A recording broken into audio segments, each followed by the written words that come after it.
오늘은 아이들처럼 아이들 위해 라는 제목으로 누가복음 9장 46절부터 48절까지 말씀해 가지고 함께 은혜를 나누도록 하겠습니다. 다들 아시다시피 오늘은 어린이 주일입니다. 네, 저는 몰랐어요. 사실 지난 한 주 동안 준비했던 말씀은 따로 있었습니다. 오늘 조자 권사님 기도를 듣는데 와, 내가 준비했던 말씀과 똑같은 기도를 하시는 거예요. 되게 놀라웠어요. 그래가지고 10장 1절 초반절 예수님께서 70명의 제자를 파송하시는 장면에 대해서 우리가 나누고자 제가 준비를 하고 있었어요. 근데 어젯밤 저녁에 빵하고 우유를 사기 위해서 마트를 갔는데요. 보통 마트에는 장난감이 없잖아요. 근데 마트 입구에 장난감을 전시해 놓은 거예요. 이게 왜 그렇지? 생각을 해보니까 얼마 안 있으면 어린이날인 거예요. 그리고 확인해 보니까 어린이 주일이 오늘인 거죠. 깜짝 놀랐어요. 내가 무덤덤해졌구나. 세 자녀를 키우는데도 불구하고 어린이날을 그렇게 많이 안 기다렸구나라고 생각이 들어서 되게 미안했는데요. 급하게 어린이 주일 선물을 준비했고요. 그리고 고민이 되기 시작한 거예요. 과연 이 말씀을 한 주 동안 준비했던 말씀을 나눠야 될까? 아니면 어린이 주일에 맞춰서 좀 말씀을 달리 급하게 준비해야 될까?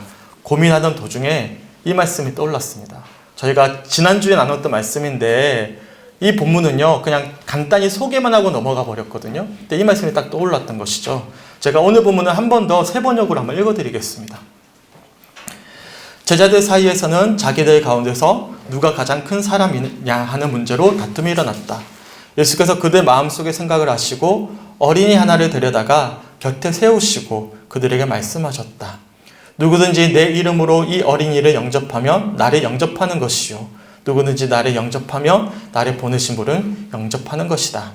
너희 가운데에서 가장 작은 사람이 큰 사람이다. 아멘.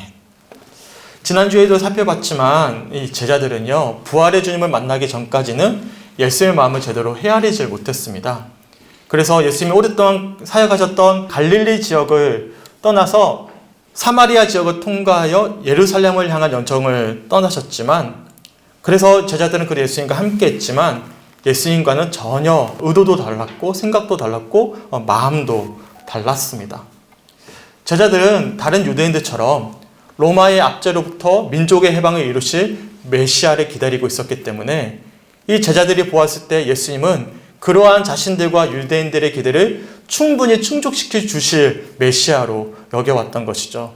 지금까지 제자들이 무엇을 봤죠? 예수님이 갈릴리 지역에서 가난하고 줄이고 포로되고 눈먼 자들을 치료하시고 치유하시는 놀라운 기적의 사역들을 목격해 왔습니다. 예수님이 이렇게 놀라운 기적을 행하시는데 이제 우리를 해방시켜 주시겠구나. 가난하고 포로된 자들을 자유케 하셨는데 우리가 지금 그렇잖아요. 로마로부터 압제당하고 포로된 자가 되었는데 예수님이 메시아가 되셔서 우리를 해방시켜 주시겠구나라고 굳게 믿었던 것이죠. 그래서 예수님이 예루살렘 성으로 입성하시게 되면 과거에 출애굽을 주도했던 모세처럼 이스라엘의 새로운 해방을 주실 것이고, 또 과거 위대했던 다윗 왕처럼 새로운 이스라엘 왕국을 세우신 예수님이 다윗 왕처럼 왕자에 앉으실 것이다 라는 기대를 가지고 있었던 것입니다.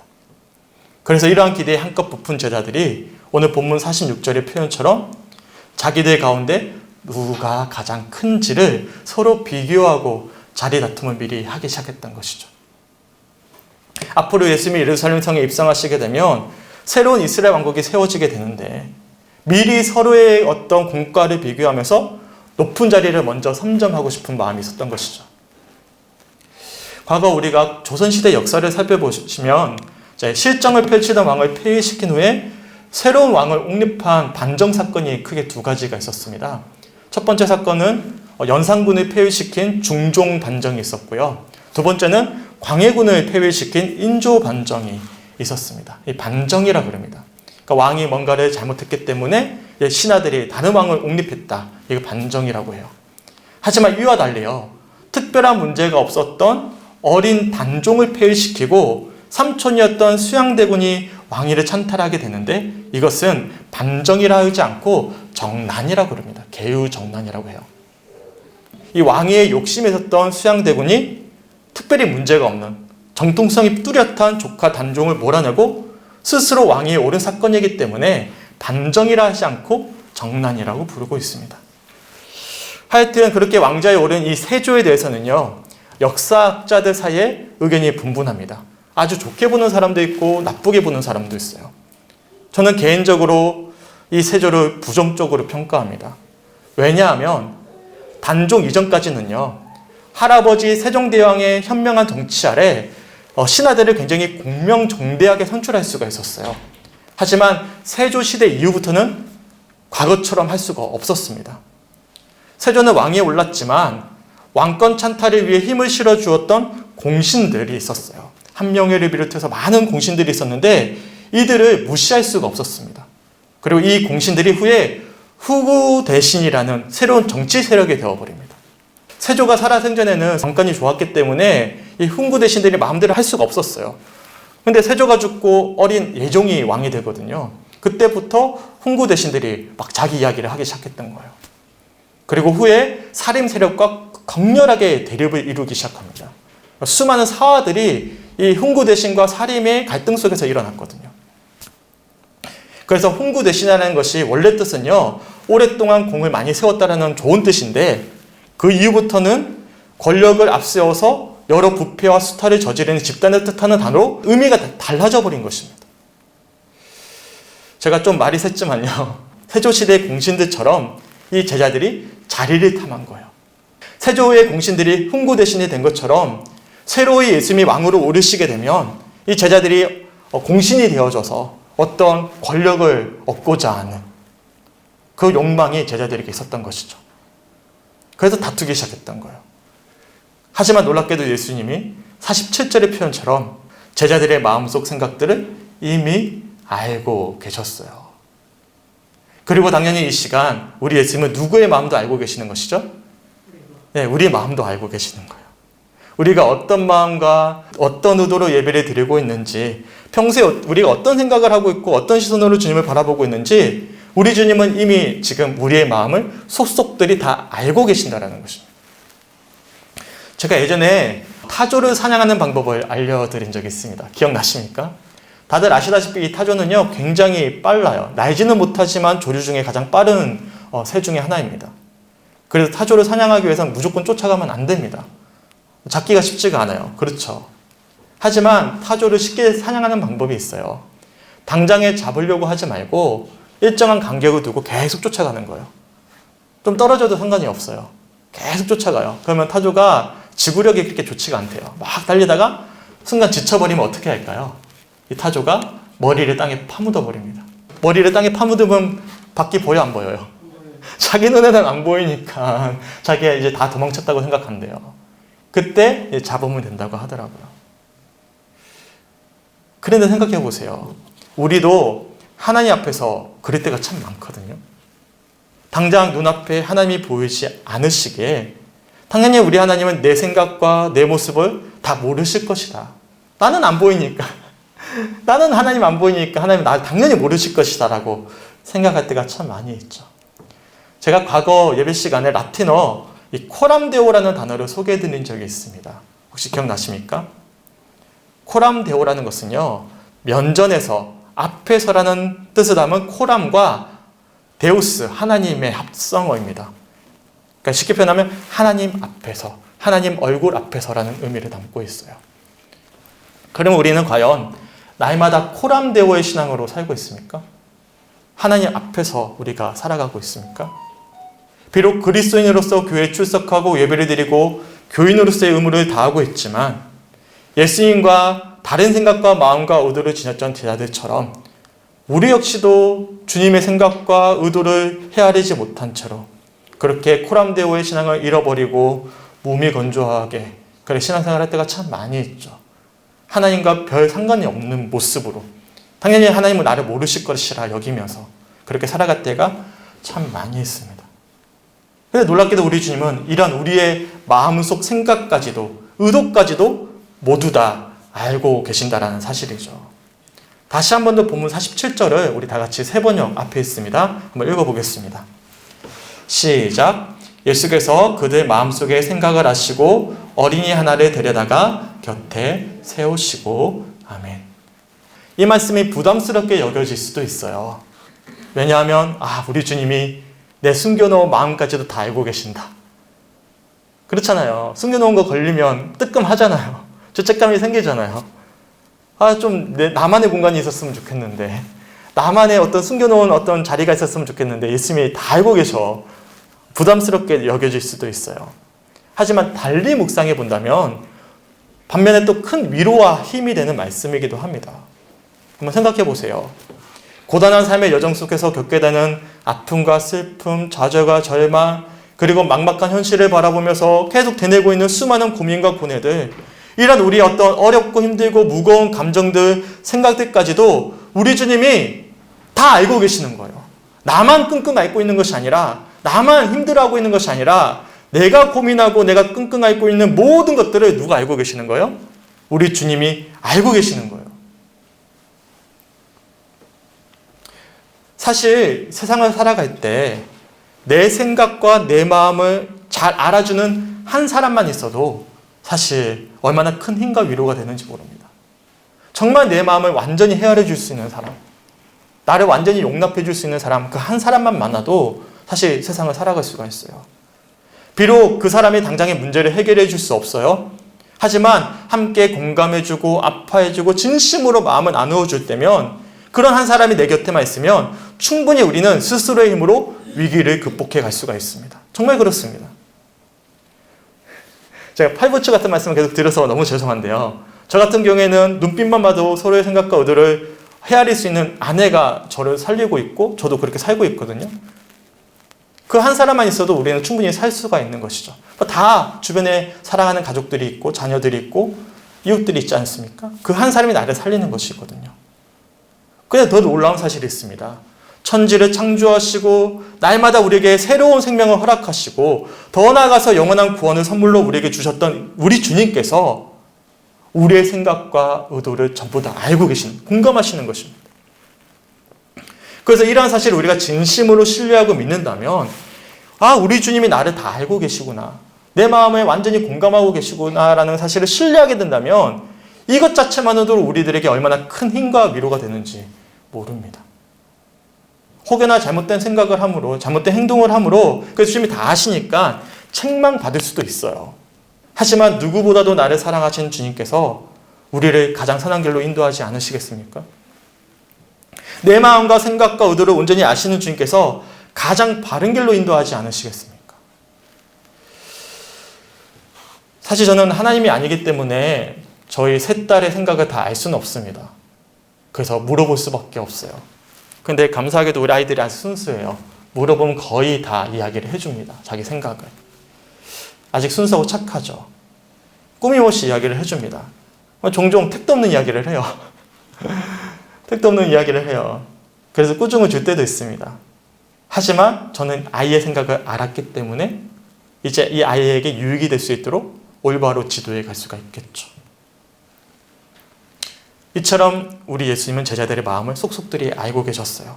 그리고 생각을 잘못한 아이의 어떤 잘못을 바로잡아주는 부모처럼 예수님이 예를 들어서 이 제자들의 잘못된 생각을 바로잡아주기 시작하십니다. 본문 48절 우리 세 번역을 함께 읽어보겠습니다. 앞에 있습니다. 시작. 그들에게 말씀하셨다. 누구든지 내 이름으로 이 어린이를 영접하면 나를 영접하는 것이요, 누구든지 나를 영접하면 나를 보내신 분을 영접하는 것이다. 너희 가운데서 가장 작은 사람이 큰 사람이다. 아멘. 예수님이 주변에 있던 한 아이를 앞에 세우십니다. 그리고 본문 48절의 말씀처럼 누구든지 내 이름으로 이 어린이를 영접하면 나를 영접하는 것이다. 누구든지 예수님을 영접하면 예수님을 보내신 하나님을 영접하는 것이다 라고 말씀하셔요. 그리고 이어서 너희 가운데에서 가장 작은 사람이 큰 사람이다 라는 말씀을 하셨습니다. 쉽게 표현해서 어린이를 영접하면 예수님을 영접하는 것이 되는 것이고, 또한 그렇게 우리가 예수님을 영접하면 예수님을 보내신 하나님을 영접하게 되는 것입니다. 쉽게 표현해서 우리가 어린아이를 영접하면 예수님과 함께 하나님을 만날 수가 있다는 말씀이죠. 하나님 나라 백성이 된다는 말씀이에요. 이런 비슷한 말씀은 복음서에 자주 찾아볼 수가 있어요. 우리가 후에 살펴보겠지만 누가복음 18장 15절 이하에 이런 말씀이 있습니다. 제가 누가복음 18장 15절과 17절까지의 말씀을 세 번역으로 한번 읽어드리겠습니다. 사람들이 아기들까지 예수께로 데려와서 쓰다듬어 주시기를 바랐다. 제자들이 보고서 그들을 꾸짖었다. 그러자 예수께서 아기들을 가까이에 부르시고 말씀하셨다. 어린이들이 내게로 오는 것을 허락하고 막지 말아라. 하나님의 나라는 이런 사람의 것이다. 내가 진정으로 너희에게 말한다. 누구든지 어린이와 같이 하나님의 나라를 받아들이지 않는 사람은 거기에 들어가지 못할 것이다. 우선 15절 보십시오. 사람들이 자신의 아이들까지도 예수님께 데려왔습니다. 쓰다듬어 주시기를, 기도해 주시기를 요구했던 것이죠. 그 모습을 제자들이 지켜봐요. 그리고는 아이들 오면 안 돼요. 저리 가세요. 그러니까 어린아이들을 예수님께 가까이 오지 못하도록 가로막았어요. 꾸짖었습니다.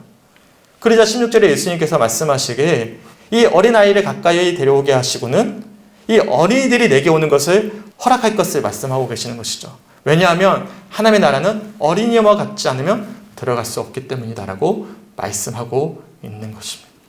오늘 말씀도 똑같은 비슷한 의미의 말씀이에요. 다시 한 번 더 본문 48절을 우리 세 번역을 한번 읽어보겠습니다. 시작. 그들에게 말씀하셨다. 누구든지 내 이름으로 이 어린이를 영접하면 나를 영접하는 것이요. 누구든지 나를 영접하면 나를 보내신 분을 영접하는 것이다. 너희 가운데서 가장 작은 사람이 큰 사람이다. 아멘. 왜 제자들은 아이가 곁에 오는 것을 막았을까요? 왜 하필이면 가장 낮은 자를 예로 드실 때 어린아이를 예로 드셨을까요? 이유가 있겠죠. 고대 사회에서 이 어린아이는 사회적으로 보았을 때, 신체적으로 보았을 때 가장 낮은 위치에 있었습니다. 그래서 수에 들어가지 않았어요. 여자와 동일하게. 어른들의 세계에서 아이들은 자신의 결정을 내세울 수가 없고 어른들의 뜻에 복종하고 의존해야만 되는 존재로 여겨졌습니다. 오직 약육강식의 방식으로만 움직이는 이 세상에서 이 아이들은요, 단순히 어른의 보호가 필요한 사회적 약자이자 어른들의 이익을 위해서는 아무렇지도 않게 희생될 수 있는 존재가 고대 사회의 아이들이었습니다. 동래중앙교회 정성호 목사님이 이렇게 말씀하셨어요. 자, 한번 읽어드릴게요. 오늘도 이 지구상에는 수많은 어린이가 소리 없이 사라지고 있습니다. 전쟁과 재해, 가난과 폭력, 그리고 각종 사고와 질병, 뿐만 아니라 낙태로 많은 아이가 빛을 보지 못한 채 한 번도 자신의 생존권을 누려보지 못한 채로 사라지고 있습니다.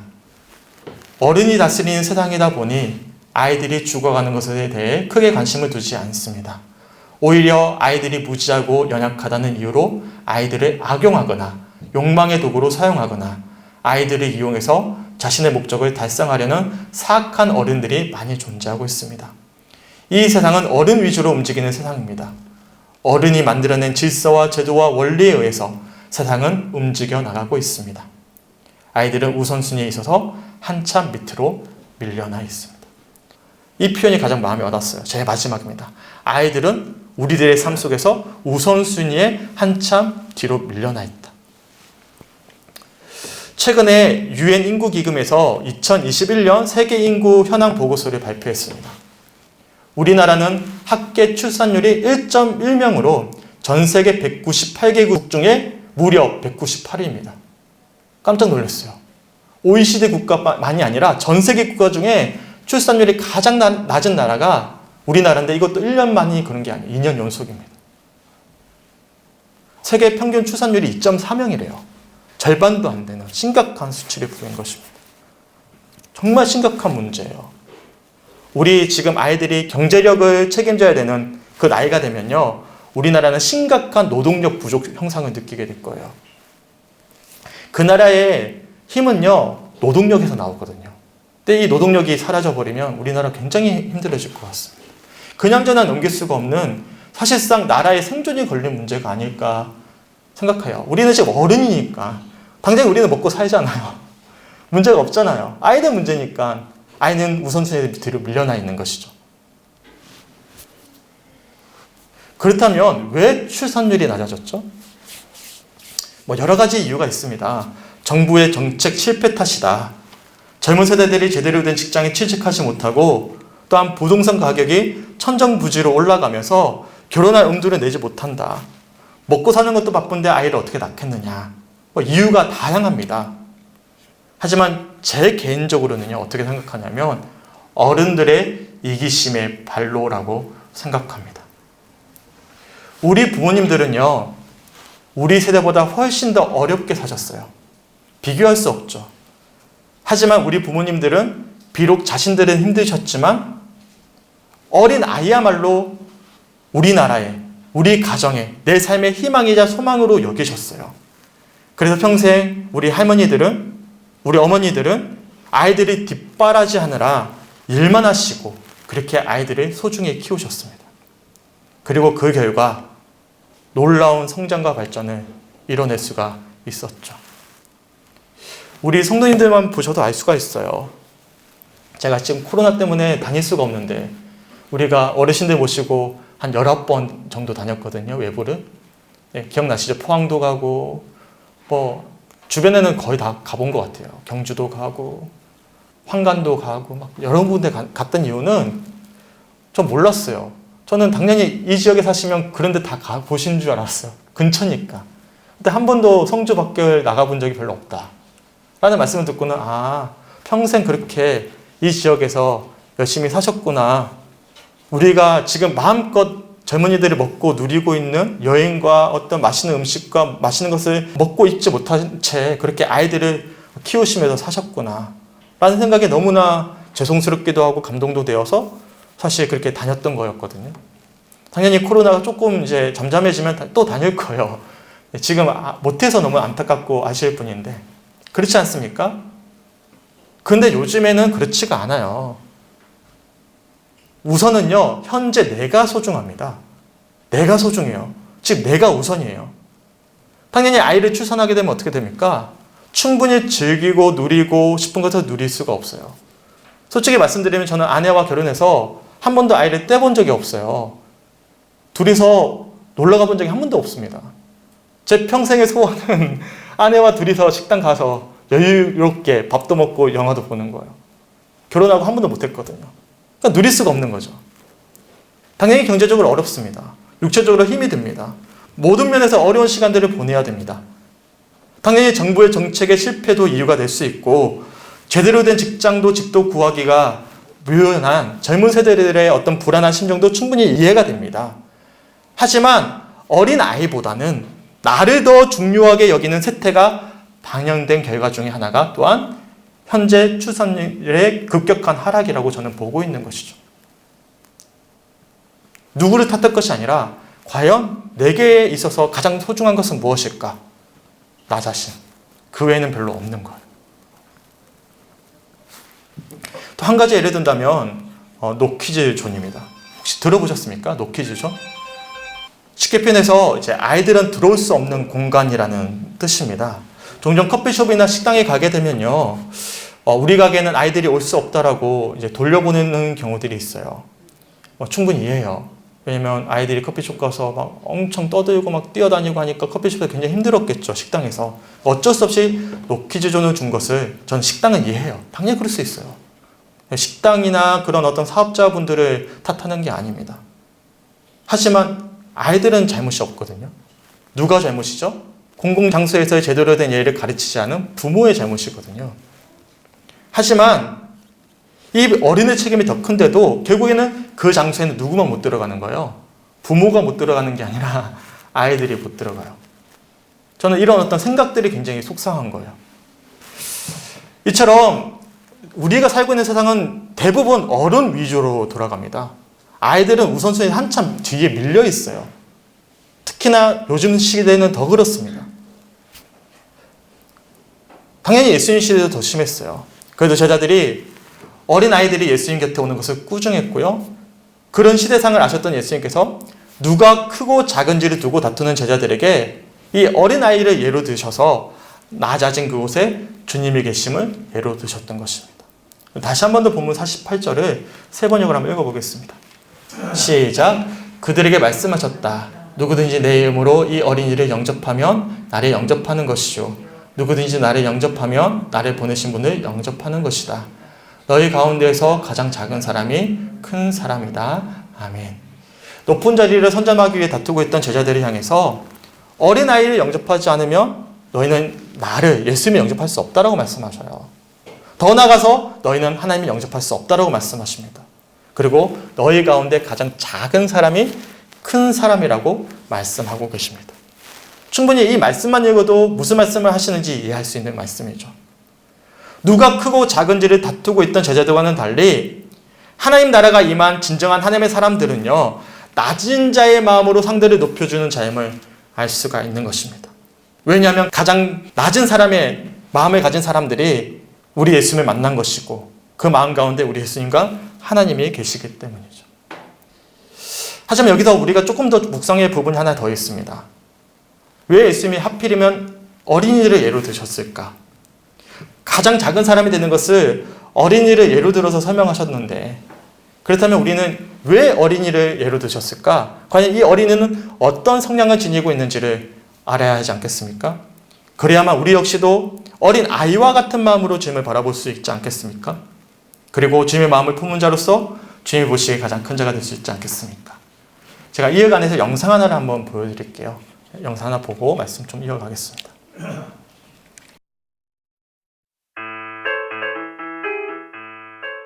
나는 연약한 사람입니다. 자기 중심적인 데다가 제멋대로입니다. 웬만하면 고집을 꺾지 않고 지적을 받아도 나쁜 버릇을 잘 고치지 못합니다. 고친다고 해도 그때뿐이고 곧 다른 잘못을 저지르곤 하죠. 나는 잘 참지 못합니다. 게다가 변덕도 심하고 곧잘 짜증을 내서 주변을 시끄럽고 지치게 만듭니다. 하지만 문제가 생기면 해결할 능력이 없습니다.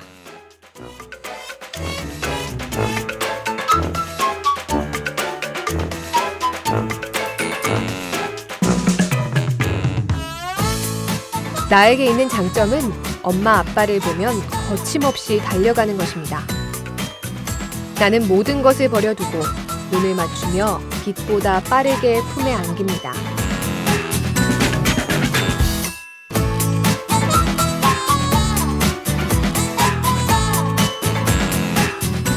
천국은 나의 가진 것으로 들어갈 수 없습니다. 오직 어린아이같이 아빠, 아버지를 향해 달려가는 자만이 천국에 들어갈 수 있습니다.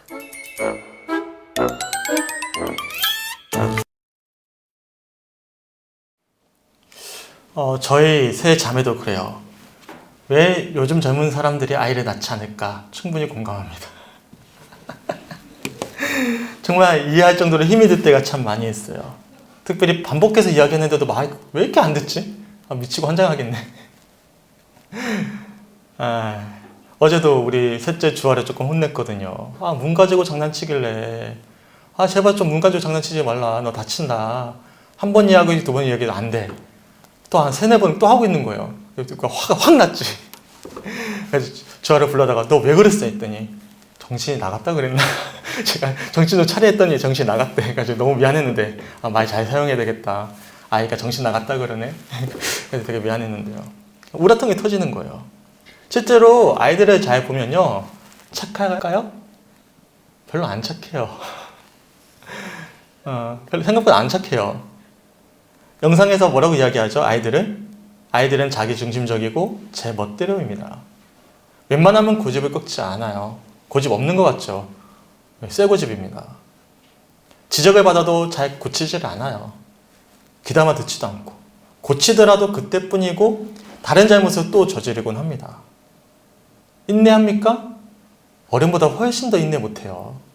인내가 무슨 말이에요? 인내 쌈 싸먹었나? 안 그래요.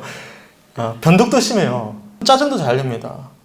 더군다나 가장 큰 문제는요, 스스로 문제를 해결할 힘이 없어요.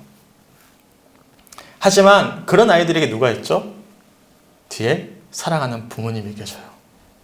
이런 아이들의 가장 큰 장점이 있습니다. 자신을 사랑하는 부모님을 신뢰하고 전적으로 자신을 맡겨드리는 거예요. 깊이 고민하지 않아요. 깊이 생각하지 않아요. 당연히 의심하거나 판단하지 않습니다. 스펀지가 물을 쭉쭉 빨아먹듯이 부모의 사랑과 마음과 생각을 있는 그대로 받아들입니다. 이 순수한 아이들의 모습에 부모는 조금 전까지 엄청나게 짜증났는데 이제는 그게 문제가 되지 않는 거예요. 아이를 품에 안는 그 순간 모든 것이 사실은 용서되기 때문에 그래요. 사실 그렇습니다. 저는 종종 아이들을 엄하게 야단칠 때가 있습니다. 뭐 교육 방법은 다 다양하니까 좋게 이제 양육하는 분들도 계시고, 저는 아닌 것은 아니라고 분명히 이야기해야 된다고 보는 입장이기 때문에 아닌 것은 분명하게 야단을 칠 때가 있어요. 그때 제가 심각한 표정으로 야단을 막 쳐요. 그러면 세 명이 쭉 서 있잖아요. 그러면 막 울기 직전에 이런 표정이 있어요. 그러면 제가 어떻게 되냐면 막 표정을 이렇게 하고 혼내야 되는데 순간 막 웃음이 나오기 시작하는 거예요. 피식피식 웃음이 나오려고 그래. 너무 귀엽고 예뻐가지고. 그래서 아리스를 꽉 깨물고 이제 보내게 됩니다. 그럼 혼자 너무 미안하죠. 그런데 놀랍게도 아이들이 이렇게 혼나고 나면요, 우리 아빠가 나를 혼냈네, 나를 꾸중했네, 다시는 안 봐야지, 아 속상해, 그럴까요? 크면 그러겠지. 자기 생각이 생겨버리고 판단하고 의심하고 다르게 생각해버리니까, 우리 어른 돼버리니까, 죄가 가득해져 버리니까. 그런데 아이들은 그렇지 않아요. 먼저 아빠 사랑해하고 뽀뽀하고 달려들죠. 이처럼 예수님은 이런 아이를 두고 말씀하신 것입니다. 우리 다시 한 번 더 제가 누가복음 18장 17절 말씀을 세 번을 한번 읽어드리겠습니다. 내가 진정으로 너에게 말한다. 누구든지 어린이와 같이 하나님의 나라를 받아들이지 않는 사람은 거기에 들어가지 못할 것이다. 비록 우리는요, 오늘 본문 속 제자들처럼 주님의 마음을 전혀 헤아리지 못한 채로 살아갈 때가 참 많이 있습니다. 미성숙한 어린아이처럼 실수도 잘못도 많이 하지만, 비록 잘못했지만 부모를 전적으로 신뢰하고 안기는 아이들처럼 그렇게 우리가 하나님께 안길 때면 나보다 더 나를 잘 알고 계시는 우리 주님께서 우리를 용납해 주시고 사랑해 주시는 것입니다. 그리고 그 사랑을 받은 이들은 사랑받은 자로서 예수님처럼 낮은 자의 마음으로 또한 사랑이 필요한 자들을 용납할 수가 있는 것입니다. 특별히 어른 위주로 움직이는 이 세상에서 아이들을 더 깊이 사랑할 수가 있는 것이죠. 바라기는 이 아이들이야말로 미래의 소망이자 희망임을 기억하면서 아이와 같은 마음으로 살아가며 또한 아이들을 위해 살아갈 수 있는, 더 깊이 사랑하고 나눌 수 있는 우리 사랑하는 성주교회들이 되시길 주님의 이름으로 간절히 축원합니다. 아멘. 그래서 제목이 뭐냐면 아이들처럼 아이들 위해입니다. 우리가 아이들처럼 될 때면 아이들을 위해 살아갈 수 있는 거예요. 그렇게 하나님의 나라는 확장되어 가는 것이죠. 소망하게는 아이들처럼 될 때면 아이들을 위해 사랑할 수 있다는 사실을 기억하시고, 우리의 삶의 속에서 어린아이와 같이 주님께 우리의 마음을 내어드리고 그 아버지를 만난 그 사랑으로 또한 우리에게 맡겨주신 가족들을, 이웃들을, 성도들을 사랑하면서 하나님 나라를 함께 확인할 수 있는 사랑하는 성주교회 형들이 되시길 주님의 이름으로 간절히 축원합니다. 아멘. 오늘 이 시간은 특별히 좀 아이들을 축복하는 시간을 가지셨으면 좋겠는데요. 일단은 우리 교회에 일단 나와 있는 친구들부터 먼저 앞으로 좀 부르고, 또 오늘 참석하지 못했던 이제 아이들을 위해서도 함께 기도하겠습니다.